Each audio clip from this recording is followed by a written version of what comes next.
You better watch it, Beth. You'll be living out in the barn tonight. Beth, don't play it. I'm in my class. Unbelievable. It's hard to find good help nowadays. I'm a bit positive. I'm not sure who's going to be in the barn tonight or not. Yeah, I'm telling you. And the thing is, she's already mad because I've been wandering around all day and she's been cleaning the house. You know, we're having to do the clean. But here's what you got to do. Before you get the maid service to come do the deep clean before Thanksgiving, you have to clean your house first, right? You can't just let them come and, see, how it is with the 5 kids on a daily basis. So we got to do the cleaning first, then have the deep clean, and then have the family over. So that's how it is.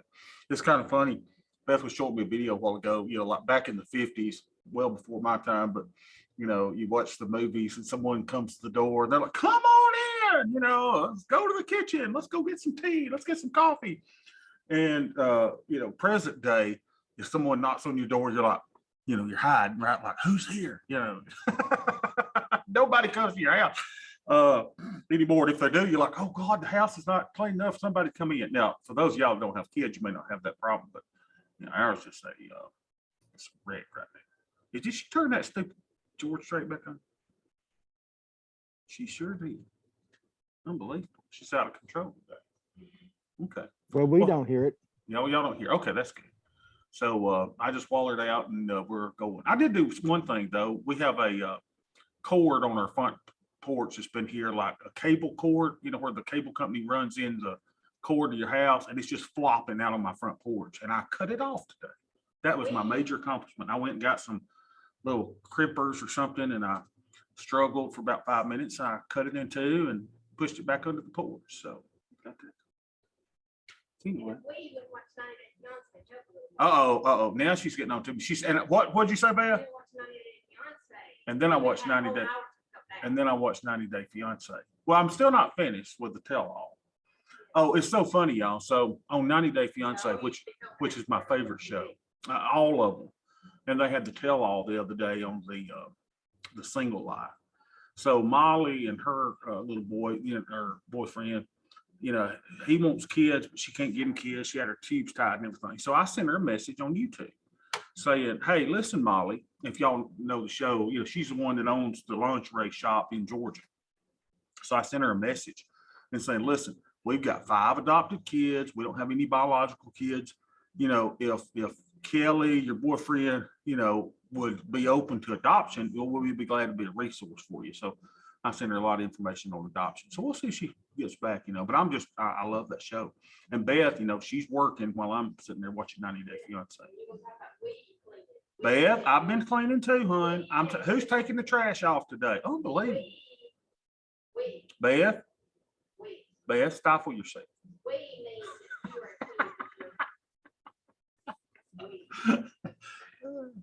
Oh, heavens to Betsy. All right, so here we are. So I hope y'all are having a great day.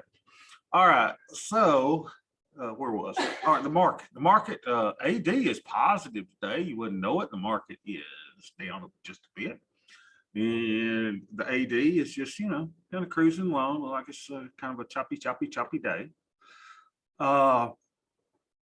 Let's see what our opening 15 minutes did for the day.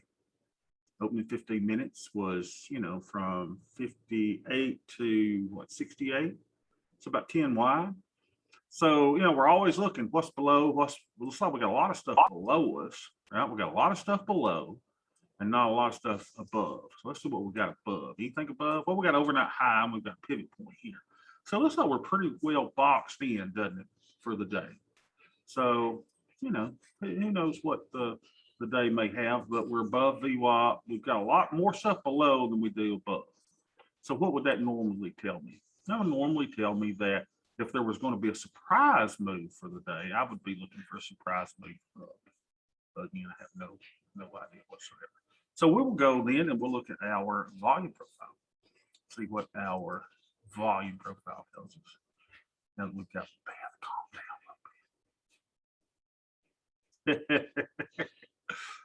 Gotta have fun, right? Gotta have fun. All right, so I'll be dog. Look at this. Where are we at? Looks like we've Is this a new point of control? I can't remember where our new point of control was, but clearly volume has traded so much here that this is our new point of control. And that's where we're trading at right now. Where would we likely see price to go? Well, we'll probably would fill these gaps here. If we had to be looking for the next few days, I would think that these gaps would be filled. And we'll have a move down toward, whoa, God, that's big, huh? The crap. Everywhere. My kid's been playing on the stuff. There we go. So we could easily see a move here, coming down. That's what I'm expecting to go look right to the value area low, which would be right there. So as I look at this, I am neutral to slightly bearish. Not big bearish, but slightly bearish, because we could teeter in this, for a long, long time. All right, so then we go to our little skew driver to see if we get confirmation of that. And I have a feeling we're not going to get confirmation. We're going to get something a little different. And we go to skew, and skew tells me that, where is skew? Skew tells me that we are at 42. So skew at 42. Skew at 42, 1110, 21 tells me that we're just still hanging out outside the normal range. So here we are, right? Everybody sees that. So we would expect skew to, at eventually, I mean, this we've been hanging out here a long, long time. Skew's been elevated in the options for quite some time. What does that mean? Not exactly sure, but at some point in the future, we would expect that to normalize. What would that mean? That would mean that the skew would go down into the 25 to 35 range, which would mean the market would basically be bullish. So that's more of a bullish to neutral sign that we have here. So we've got a little bit of contradiction. So what do? We don't know what we do. We hedge our bets, right? All right. So with that, let's see if we got any signals today. I said, let's see if we got any signals today. Always fun to see how our AIM Empire is doing. Our AIM Empire is not doing anything today. Up 7,500. If we just traded that, we're underperforming that. But let's see what our Tastyworks Empire is having. No signals there. All right, pretty easy day, huh? Nothing to do. So now let's go and see what our little, well, first of all, let's do this. Before we do Greeks, let's test our, because I want y'all to be in the habit of doing this. Let's test our hedge. Make sure our hedge looks good. For all steps. Credit set 15. Why 15? That's where I believe volatility will be on a 20% drop. Now there may be days that I'll pull that down to 10 if I think that's if volatility is elevated already, and we're looking for an additional 20% drop. But 20% drop, I think we'd have volatility between 60 and 75. We hide simulations, make sure you're good. So as you can see over to the left, we'd be up between 69 to 101,000. Can I deal with that? Yes. But then you need to make sure that you go over here and you do your portfolio. How would my portfolio be? And the portfolio would be, if it was at 60, you'd be down 16,000. If you're, if volatility more likely goes to about 75% on a 20% drop, you'd be up 6,000. So we're not great in the on the downside, but we're not at blowout either. I should be profitable on a 20% drop. That's all I can ask for when we've got our little sweet butt strategy going as it is. All right, so let's look at our overall Greeks. Oh, we're getting efficient with this, aren't we? All right, we're positive delta, we're positive theta, and we're positive vega. I don't see it getting any better than that. Oh, we're down $508. Oh, heavens. Oh, behave. Now, one thing I will tell you, and you need to get used to this. If you are doing the sweet butt strategy, along with you need to be getting used to big swings, right? Big swings up, big swings down. Just part of it. Just part of it. All right. Let's go to another thing that I wanted to look at, and that's our, look at this. Bobby's added all kinds of things to the chart just to freak y'all out a little bit, right? Let's just freak you out. What is all this crap? All right, I'm just big. I'm gonna get rid of this. There we go. Show all that. I really don't want to show all that. All right, so here we go. So what is that I put on there? I put the parabolic SAR. Let me take that. That used to be, if you read my 75 or 100-page manifesto that I've written, parabolic SAR used to be something I played a lot with. Let's see how it would have worked. Let's see, parabolic SAR would have told you to go short here. Well, it worked, didn't it? It would have told you to go long here. See the little arrow? Would that have worked? No, I guess so. Then it told you to go short here. Would that have worked? Yes. Then it tell you to go long here. Would that have worked? Kind of. Who knows? Who knows if that works or not? So now it's telling us, hey, oh, behave. It's telling us to go short, right? The parabolic thing is flipping over here. It's telling us to go short, which if we're looking at the cues here, if you look at this, that's probably the best answer, right? The best answer is, yeah, we'll probably still pull back into here on our little thing. But I'll take that off unless y'all like it. Let's just clean this up a little bit. Parabolic SAR. So that should be a 200-day moving average. That should be a, but we don't look at the cues for a 200-day moving average. We look at our SPY. That's where I need my little thing here. Come here, little joker. What are you right there? No. Let's go with SPY. So on SPY, are we above the 200 moving average? Yes, we are. Any need to go short anything or to take things off? No, not really. We're even above the 20, we're above the 50, we're above the 200. So the program is what the program is. And I just keep doing what we do. All right, so I like my creeks. I like everything pretty much. I don't have a ton of buying power. So what do? Well, what does the market do? Well, the market is down there, oh Bob. So market's down. That sounds like a 111 to me, doesn't it, y'all? So why don't we do a 111 trade? Remember our passwords. All right, so there's probably 2 more accounts that I may start trading here with us as well. So I don't know if y'all get any benefit of it, but I think I'm gonna start showing a Roth IRA and a regular IRA. And I think I'm gonna do sweet butts in that. I hadn't really, I think the combined value maybe 125,000 in an IRA and a Roth IRA. So we may add that. We'll see. I'm not sure. All right, so what are we going to do today? All right, Bob. So we do, if it's a down day, I say if it's a down day, we normally put one of those little 111 trades on. Those work out pretty good. So we're going to do a long put vertical. We're going to do 50 points wide, closest to 45 days. So that would be 50 point wide. We're going to move that down to where it is going to be a debit of $10. All right, so let's move our strikes. Rolling down the river. I say rolling. I say roll. I hate when it gets caught there. Watch. I say rolling down the river. Proud Mary, keep on. I don't really want to go over my same strikes. Do I? Do I? Let's do that one right there. That's 10. All right, so let's see. What's my buying power? Oh my gosh, I could do 18 of these if I wanted to. So why don't we do 2 of these at 10 1/4? So let's try that. Come on, fill me, Seymour. Let me go to 1050. You evil tasty works.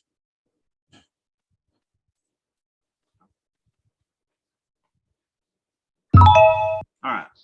So now we got a sale to, right, to pay for that. And we normally go down to the one that's going to cost us 20. Now, I know what y'all are thinking. Bobby, did we not do the daily MES? We talked about that yesterday. Did we not do our daily MES 10 Delta put? I've kind of replaced that with this because look, that's a 10 Delta right here, right? So we're still doing it. We're just doing it on down days. And we're also doing that little kicker up above, which is working out phenomenally. So let's do 2 of these, pay for that. Ta-da! There we go. So now we got our 111 on. So now we've got, that took our Vega down here. We've got positive 184. We've got positive Vega. We've got positive Theta. Cool. So let's see what that was. It's always easier if you don't have a Tastyworks account and you're just trading in Thinkorswim. I would get one because it's easier to build these spreads in this account. Save me a lot of time. So make sure you get one. You don't have to fund it. You can still use it to do this. So let's see. Semper Fi Rod. It's the Marine's birthday today, right? Which is very, very, very cool. So happy birthday to the Marines, and thank you for your service. I didn't even take the ASVAB in high school. They were like, everybody needs to take the ASVAB. I said, oh, hell, I ain't taking no ASVAB. My fat butt ain't going in the military. I was too scared. So I respect anyone that does serve and has served and went in. Now, my daddy was the same way. He didn't want to go either. But they said, Mr. Gaines, you got to go. So they sent my daddy, they politely invited him into the military, and daddy had to go. And the whole time, he was kind of like Klinger on MASH. You know, he was always wanting out of there, trying to get out. I don't blame him. But he served his 4 years, got an honorable discharge or whatever it is after 4 years. And he came home. So he was excited to be there. All right, so let's see the strikes again. Were 45.60, 45.60. So we're going to buy this one. Put your little control key down, and we're going to sell the 45.10. Ta-da! There we go. And then we got to go down to the one that's going to get $20 for us to pay for those. Buying power. Which one do I want to go? 41.50 or 41.60? Let's go to 41.50. Let's increase all these to 2, 2, and 2, because this is the 2-2-2 trade. No, actually, it's the 1-1-1 trade. So let's see if we can feel. Does it say overnight futures buying effect result in buying power? Okay, I got no buying power. Feel me, Seymour. Here we go. Cancel replace. Got to be, if it's this, we got to be paid less, right? So let's go down to 10. We can do it because that's what the trade was designed to be filled at, anyways. $10, right? So boom, there we go. I think we're going to call this the 1-1-1-26. Remember, we did one yesterday, it was 25th. So now what's our decrease? That increased my delta a little bit, increased my theta, and now I'm virtually neutral Vega of Vega. So, do none of y'all watch 90 Day Fiance? That's show on TV. I don't know what y'all's problem is. I mean, I am like infatuated. I don't turn the TV on. Yeah, you know, Beth and I together get a hour's worth of TV a day, maybe. And we've been watching Squid Game. We finished that up. So now we've got new episodes of Wentworth, which is a women's prison show. And I'm telling y'all, if there's a women's prison show out there, I'm all about it. I love it. I just, that's, and Beth loves them too. And she'll say, I don't like that trash. Well, she does. She'll be down there saying, oh, isn't that true? Yeah, you tell yourself that, lady. I know what you like. Trust me. So she's all about it. All right. So we do the 1-1-1 trade. Now notice this little booger here is still not getting filled. Unbelievable. How long have we seen this thing be at 35 cents? And I think that goes back to what we're seeing now. Not sure why we see it. Is this a tip off? Maybe we need to record this. We're seeing that skew in the options. We're seeing it just hover at where it is, and it won't go down back into the normal range. And these options are not decaying as I would expect them to. I would expect this little puppy to have been filled a long time ago, but it just actually, this 35 cent mark went up to 40 cents today when the market was down even more earlier today. And at least this one is just not decaying. Where is that option? How many days do we got on that? Let's see. Let's go to our ES and see. Sounds like there's a little bit of a supply and demand imbalance. Yeah, I mean, something's going on, Ken. I Yep. think, you know, it's cool that we're getting to a point where we can see this stuff too. So, but we still got 37 days on it. Well, Right. on those out of the money puts, Mm-hmm. they are so skewed. They're getting increasingly, it's just not, it's just like you just said. When you go out of the money, the premium is not budging. It's deviating from the Black-Scholes model. And that generally means there's demand down there. Yeah, and and we can easily see that there's demand in this, right? This is not normal for us to be above this for so long. So we've been above it. I mean, we touched 35 one day, but basically we've been above this thing since what, September? Everybody see that? September, we were, above. Look at this. And we have not come back in. I mean, this is unusual. This is what we typically see. This is normal. So this is not normal. And I'm glad we've got this, that we can, keep an eye on it and go, yeah, something's not quite up. Some people are buying puts now, more than normal maybe. And the skew is still in those put options. And that's exactly what this thing tells us. It's just really cool that we can all put it together. And what does that mean? Is the big one coming? We don't know. We're just reading our little tea leaves and doing our little thing. Right? That's all we can do. So we've done our 111. We've got our little thing together. I did the 111 in the other count. Let me compare my Greeks to each one. So the Vega in one is 6. The Theta is 42. Boy, I've got these two counts really close together. Look, they're just mimicking each other. Now, remember, one of them is my Bud's count, and I'm running. So his is 186 delta, 184 delta, 5 Vega, 43 Theta. This one that's mine is 198, 58, and I'm neutral on Vega. Isn't that cool? Just love that. All right. So how's our little cover call doing? How's my little cover call? Oh, yeah. I'm glad I put it on yesterday, right? I took it off, of course, first, and then I put it back on like a dork head. Lost money on the first one. We're all making the mistakes. Ken puked positions yesterday. I puked positions yesterday, thinking I knew it all. And really, what I should do is say, look, Bob, use this thing, pal. Come on, use this thing. Let's go to the NASDAQ. Recent was NASDAQ. I know I did NASDAQ at some point recently. What's wrong with you, stupid little thing? What does our NASDAQ say? NASDAQ says, like, here we were. Bobby, we're overbought. Do you believe it? Well, I should have believed it, right? I should have believed it right here and said, dang, yeah, right, I do. We're overbought. We deserve a pullback into this area. And I didn't have enough conviction. I think we do much better if we really followed the big gray monster and the skew more than anything. I think we would be a lot more successful. So I should have sold 2 of them. So do I sell one today? Probably not. Why? Well, even though I told you on the E-minis, it wouldn't surprise me to see a pullback to this value area here. Here's one thing that kind of concerns me is volume was really, really comfortable right here. And we can tell it here, and we can tell it because that's our point of control. Still wouldn't surprise me to see a run up in the NASDAQ back to that little point where it's really, really comfortable. Right? Wouldn't surprise me at all. The other thing that wouldn't surprise me is to see a feel of these areas here as well.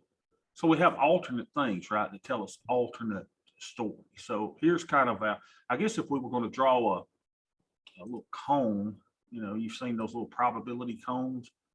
Here's my probability cone. Kind of sweet, right?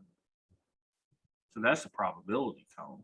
And you see how clearly, defined it is by point of control, value area high, value area low, 50% line. See how these things all work together? It's just really, really cool, right? So, where is price going to go? I don't know, but I think I've got it boxed in. I think it's going to be between here and here. That's sweet. Fill in all this stuff right here. So that's how we use this stuff. Now, do I know what I'm talking about? Absolutely not. I have no idea. You're listening to a man who watches more 90 Day Fiance than I do Taste of Trade videos, right? Because that's where my priorities lie. Questions, comments, how y'all doing? I almost feel like, Ken was talking about, he's going to be traveling a lot. He is the husband of a pastor of a church, and, around holidays, a lot of what they do is involved with the church family. And he's talked about, hey, he's going to be absent for a time and then absent for a time in January with his family and stuff. And that's cool. And sometimes I get to the point, and y'all know I battle this, but I think, well, God, y'all probably just, bored to death. And, should we take a break even? Should we take a big break and, kick it back up in January? I think I've taught y'all every possible thing that I know. I don't think there's anything else that I know that I could possibly teach. It may be interesting, as we add an IRA component to it, because I've never really done active stuff in IRAs, in any type of IRA account. So that might be interesting to see how I blow all that up. I do pretty good just doing it in index funds, ETFs, things of that nature, but to actually do something kind of cool and wild like sweet butts, I'm not sure that y'all would want that. So I don't know. So we may take a break till the end of the year. Now some of y'all want some one-on-one times, and that's great. I hadn't had a chance to respond to you. I think Enrico asked for one. So yeah, definitely do that anytime you want to. But as far as showing you, I think I've shown you everything, right? I don't think there's anything. We've got a spreadsheet with algos that tells us what to do. We do our little market direction thing every day, but we know what to do. And that's kind of what I like. It's like, oh, it's a down day. Okay, what do you do? Well, we could sell puts to, fix our black swan hedge if we wanted to, right? We could do that. We can, you can sell a put in the micros if you want to. I mean, you know what to do. Market's up. What do you do? Well, we could do a calendar spread to get us, we could do our VIX hedge today, or you could buy an entire tranche of the black swan hedge if you got a nice big update. So it's kind of cool, and I like it. The only thing you got to get used to is you're going to see some big whopping days. You're going to see some, major days up, major days down. So if you've got a smaller account, you're not going to see as much swing, but relative to your account size, you may see it. So you may want to say, if you've got a smaller account, you don't want to see all that, then what I would probably do is this. I would go 50-50 cash to 50-50. So 50% is in cash. And then on the other 50%, so let's say you got a $10,000 account, okay? I put $5,000 in cash. Then what would I do with the other 5,000? Well, here's what I do. So then I would say, okay, of this other 5,000, I put 80% of that into the TQs. So that would be 4,000. Then I'd put $1,000 into the TML. All right, so everybody got me? So you got 5,000 invested in stuff, and you got the other invested in cash. Now, if you wanted to do something else, you could do, well, I'm going to be a little more aggressive with the TML. So you could go, let's do 80% of our account. Let's do 80,000 or 8,000 of our account in stuff, 2,000 in cash, and then let's do 80% of this in TQQQ. So you do 64 in that, and you do 1,600 in TML.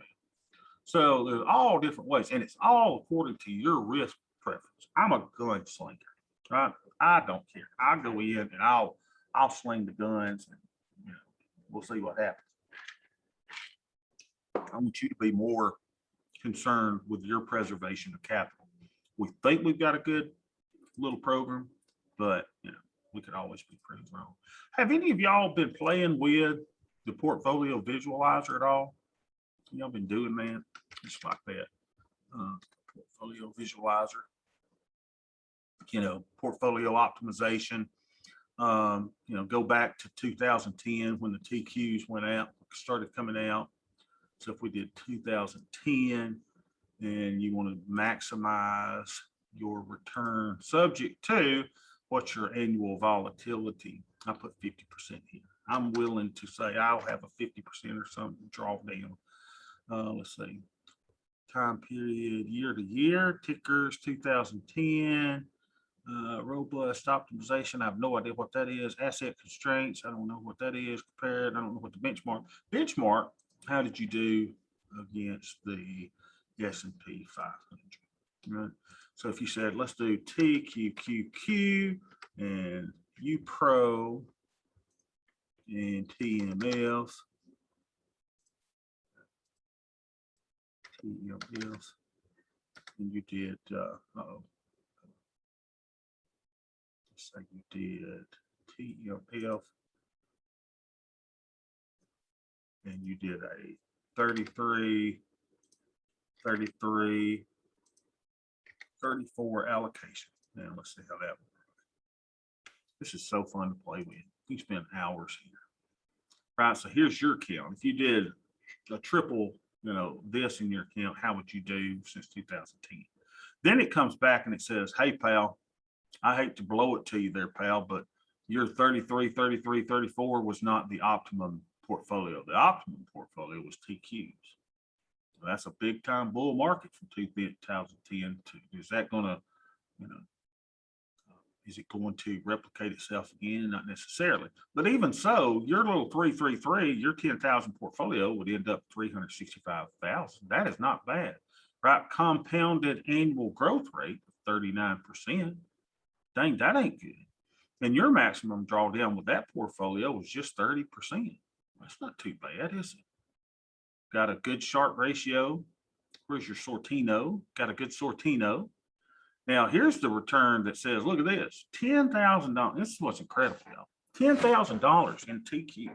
That's why I'm telling my class at Alabama, I'm like, look, baby, if you want to roll, I said, just dollar cost average into the thing. Don't even worry about selling. I mean, just, put you $100 every pay period into the TQs because $10,000 turned into $1 million bucks.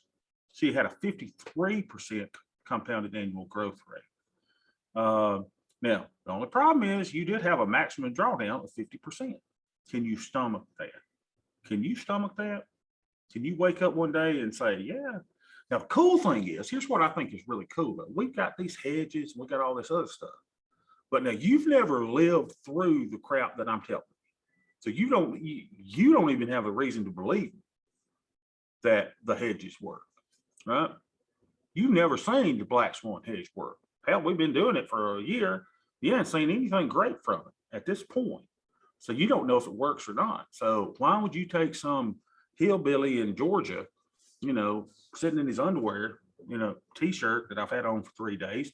Why would you take my, no, actually I did put on a brand new one yesterday, didn't I? Yeah, took a shower and everything. So why would you be listening to me at all, right? Who am I? So you gotta, sometimes you gotta see this stuff work before you fully buy in. And trust me, what is it? Caveat emptor. Isn't that the buyer beware? I'm not good on my, what is that, Latin or whatever. But yeah, you gotta kind of. Now here's the cool thing. How would you have done if you just put it in the SP 500? Here's where it makes you sick, right? Can you imagine? You're some poor slob who back in 2010 said, I believe what Warren Buffett says. That Warren Buffett, he's the smartest man in the world. And so you go, I'm going to follow Warren Buffett. And he tells everybody just put it in the SP 500. Okay. Well, you'd have 44,000 today. Ta-da! Now, aren't you sick to your stomach? Because you could have had 365. Now, ain't you really sick to your stomach when you go, I could have had over $1 million.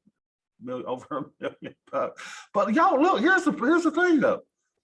Yeah, you would have averaged 14.86% had you done that. You would have beat 99% of active hedge funds. That's what's incredible, right? You would have beat 99% of actively managed funds, getting you 14.85% because nobody can outdo the market over time. We're trying. We're up 32% in one. We're down a little bit now. Because remember, we did all the stock trades and all the garbage stuff that I should have never got into. Yeah, that's my experimental account. That's where I learned. But as we are, if you want safety, go SP 500 over the long term. I think there's a better way.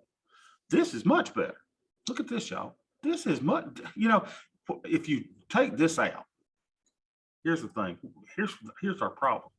Man, we look at that and we dream, right? Dream. We think, man, that's where we're going to be in, 11 years from now. If I do this today, I'm going to be, we don't know that. We really don't. I'm just thinking that technology is a good place to be over the long term. I don't think Elon Musk can even blow it up, right? He can sell 20%, 40% of his stock. I don't think he can even mess this up. And that's really been the big thing, yesterday, while we got the down move is his stupid tweets. But even so, can he take down the QQQ altogether? No. And you know what? If Tesla goes out of business, it drops out of the Qs. If it underperforms all these other 100 companies that are in here, Tesla's out, baby. Now, I don't expect that to happen, but the Qs are a self-cleansing ETF. They've got rules and regulations on how you stay in the Qs. And if you underperform, we're going to kick you out.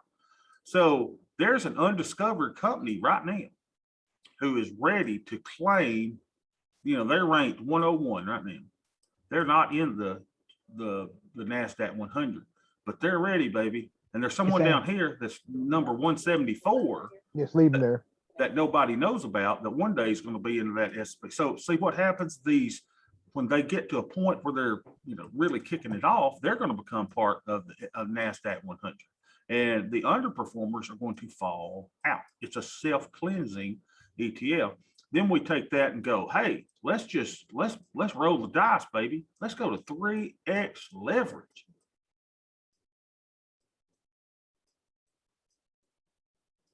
Now we're really rolling the dice, but we got hedges to the downside. The only problem is you've never seen any of these hedges work. We've done the VIX hedge for a whole year. You ain't seen nothing from that other than losses. So you're like, screw that. I'm not going to put, do the VIX hedge. It ain't nothing but losing money. It's supposed to. It is supposed to lose money. You want it to lose money because you want this to outperform so you don't have to use this. You want your black swan hedges to break even. You don't want them to get lottery type returns, right? You don't want the crash to come. You would rather the economy keep cooking and do this. That's what we'd rather do. So yesterday I deleted my comment now. I'm bad about that. I'll post something. I went into that anti-work place that I told y'all about where they don't like to work. And I told them that I was with them. I said, I'm anti-work with y'all. I said, I stand in solidarity with y'all. I busted my butt 27 years driving, commuting 4 hours a day. And I told them I saved. I told them I invested wisely. I did all the smart things and I was able to retire at 50. Oh, they called me boomer. They called me a troll. They called me all kind of mean names. And I was just laughing the whole time. And I go, you know why they're doing that? You know why they're doing that? Because they are JP. This is wrong with my dog right here. Sadie, come here. Sadie, come here. Tell everybody what's wrong. Come here, Sadie. Somebody got your sock. Come here. Come here, Sadie. Let me get my dog here. Come here, Sadie. Come here, Sadie Joe. Come here, baby. She's so jealous. Let me pick her up. Oh, you heavy. All right. So she is jealous. Y'all have heard them fight before, right? My Cocker Spaniel. She's just jealous. When this little dog down here, Roxy, my Yorkie poo, when she gets attention from us, oh, this dog, Sadie goes nuts. So Sadie is jealous. Sadie is jealous. And I say, get your sock, Sadie. And she likes to pick up a sock because she thinks that Roxy's going to get her sock. And I told Beth, the sock represents us. She can't pick us up in her mouth and sling it around. And here, listen. Get it, Sadie, get it. I'm telling y'all, we're going to have a full-blown fight. And she's just a jealous pot. Come here, baby, get down. Now, y'all be sweet. I was just using you for an illustration. But people just jealous. And I don't understand that. Why you got to be jealous of somebody else? Do it your way, baby. Do it your way. Now the end is near. The final curtain. Do it your way. So however you want to do this, you want to do S&P 500, do S&P 500. You and I trade options because we think we can outdo this. We think sweet butts can outdo this. We think even a diversified portfolio with a few stuff can outdo this. Are we right? Well, I could tell you for about 7 or 8 years, I know I wasn't right. I was what we call wrong, dead wrong. Chances are, if I combine my first 7 or 8 with my last 6 or 7, I don't know if the whole thing is right. I think we're on the right path, just not sure. So you got to make your own way. We got to do our own way. Oh, y'all chatting away. What y'all saying? Let's see. Okay, Stacy would love to see the IRA trading. That's what Beth said. That's a while ago. She said, "You ain't gonna do it and all that garbage." Yeah, whatever. I'll take off work if I need to. What are you talking about, Enrico? Why would you take off work? Mitch, I played around with it using TQQ versus UPro with TMF. Yeah, it's fun, isn't it, to see that and go, wow. Stacy'd love to see the IRA trading. Good. What about Don Kostman's VIX volatility spread? That costs very little, if anything. I don't know what Don's doing with his volatility spread. Not sure what he's doing there. Yeah, I've got the point, and I'd love to hear it, Rico. Listen, I'm not opposed. I guess I tell y'all that, I guess, yeah, I'd love to hear, because I love to learn. I love to learn new things. But again, the thing that gets me in so much trouble, and y'all know it too, is we have, and I do not know how to spell shiny object syndrome. It's shiny with a, does it have an I? I almost solved this once before. You spelled it correctly.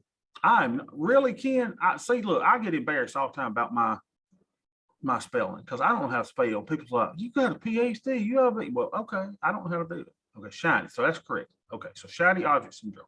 What is shiny object syndrome? Shiny object syndrome is, regardless of what you have, you're always looking for something better. That's why 50% of marriages end in divorce, because someone's looking for something better, greener on the other side. It's why I can't keep my ducks in my pasture, because my dang ducks want to get out because they think the grass is greener on the other side. I was going to a football practice yesterday with Joe Baby, and I look over there, and they darn on the outside of the fence on the other side going into the neighbor's yard. I go, why in the hell are y'all headed over there, waddling y'all's little butts over to my neighbor's side? I got the greenest grass alive. I got the best pasture. I feed y'all every stinking day.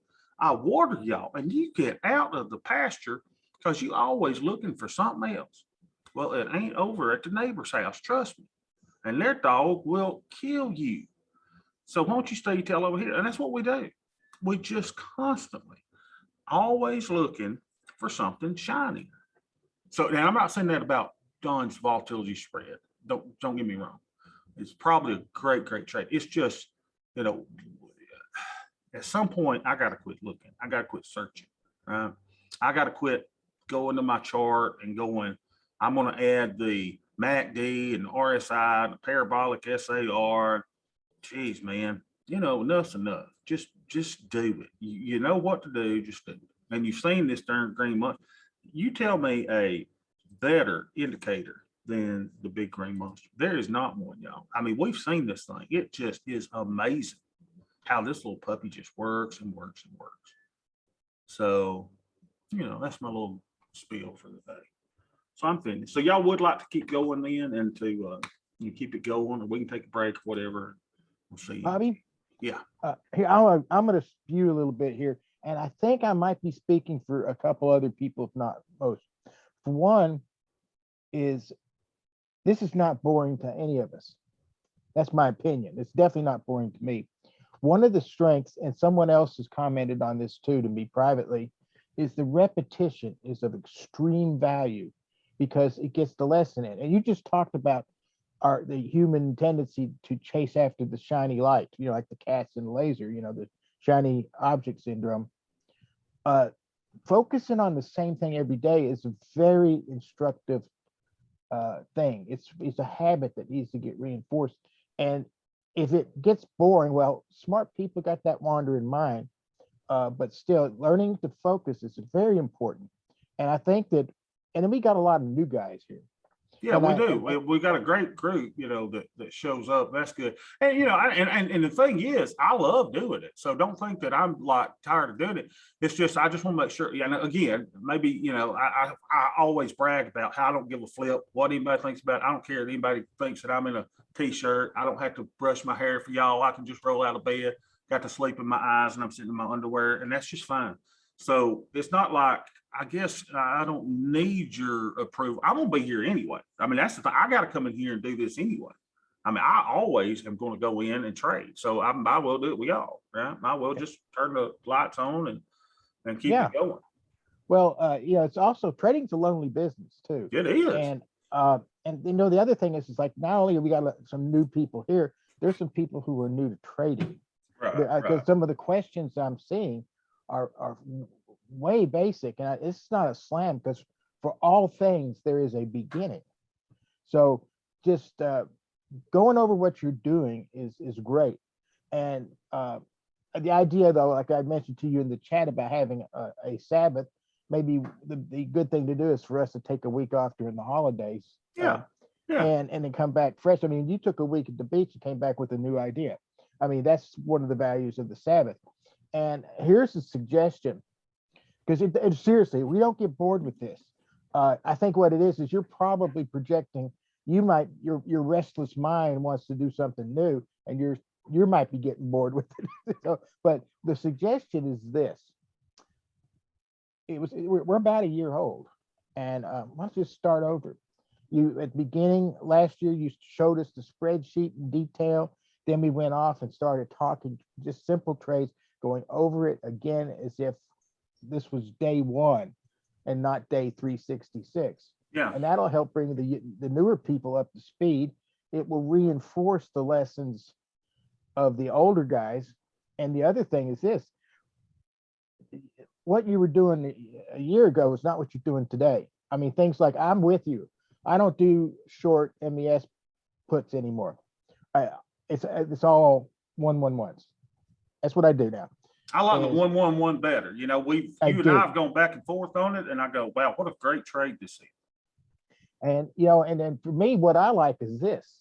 And this is if you just take off the second short after you've made some money, because unlike you, I try to get triple the premium, not double the premium, so that if I buy it back, that's the difference. If I do double premium, I'm keeping it for the duration. But if I get a triple premium on the second short, then I will take it. I from the get-go, I want to take it off the short, collect some 10-point profit, keep you have 10 points to pay for it, and now I have a put debit spread that offers an intermediate hedge to help with the the initial downdraft, like what you're seeing there. When it starts to go against you, we have a drawdown before the black swan hedges kick in. So that always worries me when I look at that. And you can effectively make that a free trade, can't you, Ken? Yes, absolutely. And that's why I do it.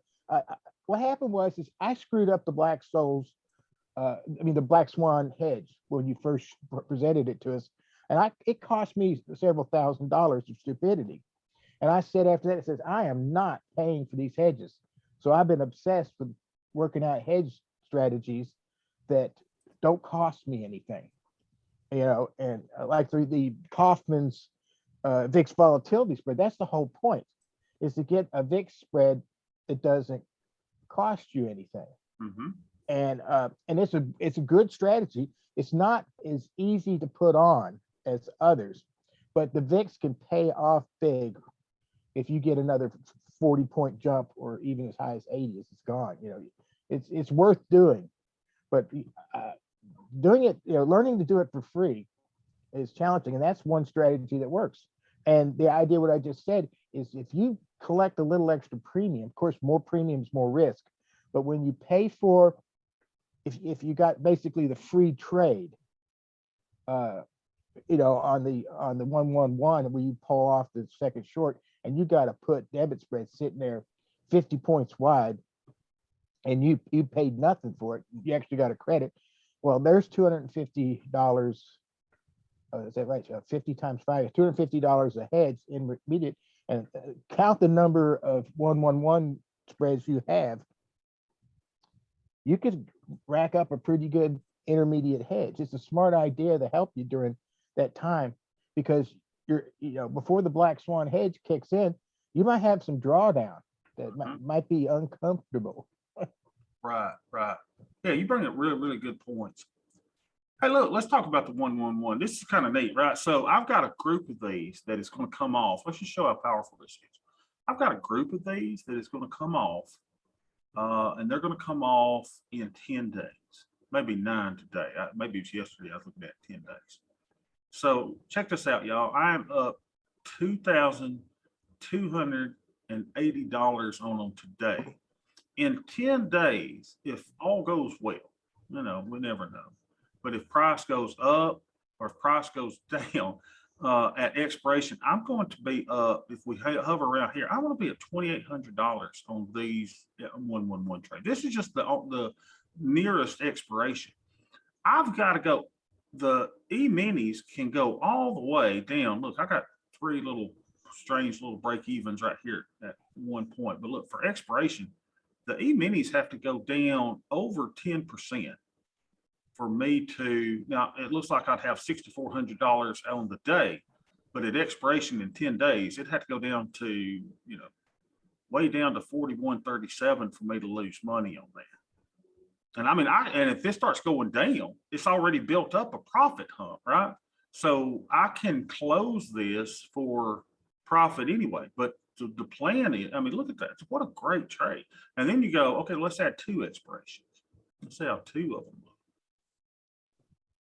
I mean, look at that, y'all. I mean, you're pumping up your profit mountain even more. Well, what about, I have three expirations out there? Look at this. Oh, I love this little trade. Look, we're just building up this mountain. Look at there. Just keep going higher and higher, right? Let's go see if we got another one out there. It's just a great trade. And not that the daily MES put isn't great too. It's just that what this does is it still is selling the 10 delta put, right? We're still selling a 10 delta put. We're just waiting to do it on down days. And then we're adding a put debit spread. Oh, there's a little bird out there. Hey, little bird. He just sitting there enjoying his life, sitting out on my balcony. There's a, you know, kicker in there that we've got that put debit spread. Now, I like what Ken says. We can take off the risk, you know, that down here after so many days and the profit hunt build up to where a point that the profits that you have made here have allowed you effectively to put the put debit spread on as a hedge for free. Only in America, baby. Well, where else can you do this? What a great little trade. Here's another observation I have on this. Now, I after a while, I said, well, I'm putting on so many of these MESs that I want to go to the E-mini, which is 10 times more, 10 times more risk. So what I was going with is when you first put on the trade, and if the market goes down a little bit, you see you go into the red for a little while. But of course, over time, it's like the island emerges out of the ocean, you know, from, you know, the land rises out of the ocean. But if you put on a 111, say every 10 days, and on the 10th day, the first one you put down 10 days ago should be, it's lifting up, so it will be close to zero. So it's starting to make a profit. So if you keep doing that, what you'll have is you'll have less risk on that downside. See, I'm concerned with the downside until the black swan hedge kicks in. So by putting on, say, I got the E-minis 111s every 10 days or every 2 weeks, depending on it.